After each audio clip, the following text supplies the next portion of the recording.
Bonjour, je m'appelle Thomas Séraphin, je suis kiné-ostéopathe depuis 2013 et je suis l'inventeur du Lightback. Nous avons testé le Lightback dans différents cabinets de kiné et structures sportives.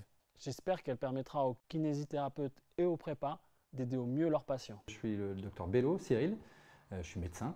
Je suis plus précisément médecin du sport, donc spécialisé en traumatologie et notamment traumatologie du sportif.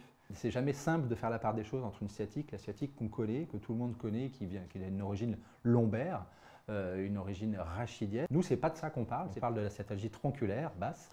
Donc, et cette pathologie-là, beaucoup plus fréquente chez le sportif. Je m'appelle Johan Franchquin, je suis préparateur physique auprès d'athlètes de haut niveau depuis maintenant une quinzaine d'années.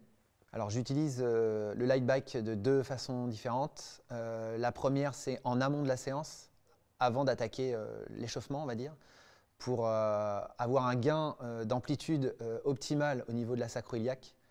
La deuxième manière va être en fin de séance, avec des objectifs de récupération. L'objectif va être de récupérer, on va dire, des amplitudes qu'on avait au tout début de la séance. Je m'appelle Denis Morcel, je suis masseur-kinésithérapeute. Je fais partie du staff de l'équipe de France de football et je suis intervenant en prévention entreprise par rapport aux troubles musculo-squelettiques ou TMS. C'est une vraie trouvaille, quoi. C'est une vraie trouvaille.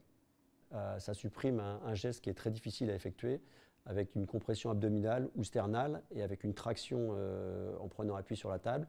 Le Lightback supprime toutes ces contraintes-là. Tout le monde est intéressé et tout le monde devrait avoir accès à cet appareil. On a le summum de l'étirement, tant sur l'efficacité, tant sur la possibilité de gérer la qualité de l'étirement, encore une fois en rajoutant des composantes de flexion et de rotation, et on va vers l'excellence en fait au niveau de l'amplitude de la hanche. Et à partir de là, quel kiné n'a pas envie que ses patients aient une mobilité qui soit maximale, ou en tout cas physiologique au niveau de ses hanches.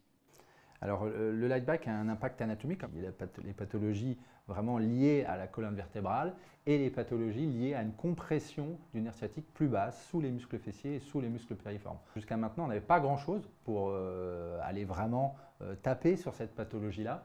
Et d'après ce qu'on a vu, en tout cas ce qu'on a commencé à observer, c'est que le fait de relâcher cette zone-là musculairement permettait de décomprimer la zone neurologique sous-jacente, donner une nette amélioration sur ces douleurs sciatiques. Cette zone autour du nerf sciatique, tous les muscles qui sont vraiment centralisés autour du nerf sciatique sont les muscles qui sont en grande partie responsables de l'extension de hanche et donc de l'explosivité de tous les mouvements balistiques qui sont énormément retrouvés dans l'ensemble des disciplines sportives. Et forcément, nous, en tant que préparateurs physiques, on va essayer de les stimuler, on va aller les chercher, ces muscles-là. Et l'objectif de l'utilisation de cette machine, donc du Lightback, c'est vraiment de relâcher cette zone qui est souvent oubliée, nous permet de retrouver un gain d'amplitude optimal en sortie de séance. Pour moi, le plus gros avantage du Lightback, c'est sa simplicité d'utilisation. L'autonomie se fait très rapidement. Les retours sont sous forme d'une vraie addiction, c'est-à-dire qu'une fois que les patients sont passés sur la machine, il y a une vraie demande. Notamment chez nos footballeurs professionnels, je sais que maintenant beaucoup s'installent d'eux-mêmes sur la machine sans même me demander mon avis. Ça me fait gagner du temps, ça leur fait gagner du temps et en plus de ça, j'optimise mes chances puisque un athlète qui performe, c'est un athlète qui ne se blesse pas. L'avantage du Lightback, c'est que tout le monde peut l'utiliser. Évidemment, les sportifs, quels qu'ils soient, mais aussi chez le lombalgique, chez les coureurs à pied qui ont des problèmes de sciatique du coureur, par exemple. On peut largement la conseiller à des kinés dans le cadre justement de douleurs sciatiques, sciatalgiques plutôt inexpliquées, en tout cas pas expliquées par une origine rachidienne. On pourrait être amené à faire effectivement, à avoir un aspect préventif au niveau articulaire. On sait aussi, et ça c'est un discours qu'on tient à nos patients, que lorsqu'on étire les pelvis trochanteriens, c'est une vraie respiration pour la région lombaire. Ils le sentent instantanément. Donc avec le Lightback, on a l'outil suprême, si je puis dire.